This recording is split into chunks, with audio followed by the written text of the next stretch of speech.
अंगद ने कहा, रे दशकंध, जिसने एक ही बाण से बाली को मार डाला, वह मनुष्य कैसे हैं?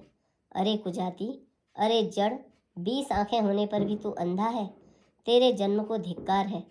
श्री रामचंद्र जी के बाण समूह तेरे रक्त की प्यास से प्यासे हैं, वे प्यासे ही रह जाएंगे। इस डर से, अरे कड़वी बकवाद करने वाले नीच राक्षस, मैं तुझे छोड़ता हूँ। मैं तेरे दांत तोड़ने में समर्थ हूँ, पर क्या करूँ, श्री रघुनाथ जी ने मुझे आज्ञा नहीं दी। ऐसा क्रोध आता है कि तेरे 10 मुंह तोड़ डालूं और तेरी लंका को पकड़कर समुद्र में डुबा दूं। तेरी लंका गूलर के फल के समान है। तुम सब कीड़े उसके भीतर अज्ञानवश निडर होकर बस रहे हो। मैं बंदर हूँ, मुझे इस फल को खाते क्या देर थी, पर उदार और कृपालु श्री रामचंद्र जी ने वैसी आज्ञा नहीं दी।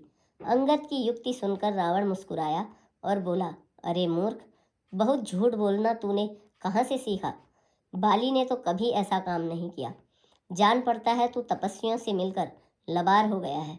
अंगद ने कहा, अरे 20 भुजा वाले, यदि तेरी 10 जीभें मैंने नहीं उखाड़ ली तो सचमुच मैं लबार ही हूँ।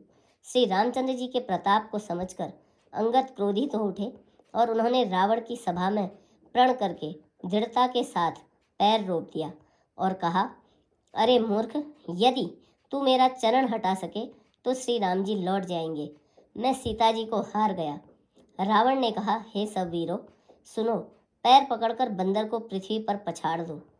इंद्रजीत आदि अनेकों बलवान योद्धा जहां तहां से हर्षित होकर उठे। वे पूरे बल से बहुत से उपाय करके झपटते हैं, पर पैर टलता नहीं। तब सिर नीचा करके फिर अपने अपने स्थान पर जा बैठते हैं। काकभुसुंडी जी कहते हैं, वे देवताओं के शत्रु राक्षस फिर उठकर झपटते हैं, परंतु हे सर्पों के शत्रु गरुड़ जी, अंगद का चरण उनसे वैसे ही नहीं टलता जैसे कुयोगी पुरुष मोह रूपी वृक्ष को नहीं उखाड़ सकते। करोड़ों वीर योद्धा जो बल में मेघनाद के समान थे हर्षित होकर उठे। वे बार बार झपटते हैं, पर वानर का चरण नहीं उठता। तब लज्जा के मारे सिर नवाकर बैठ जाते हैं।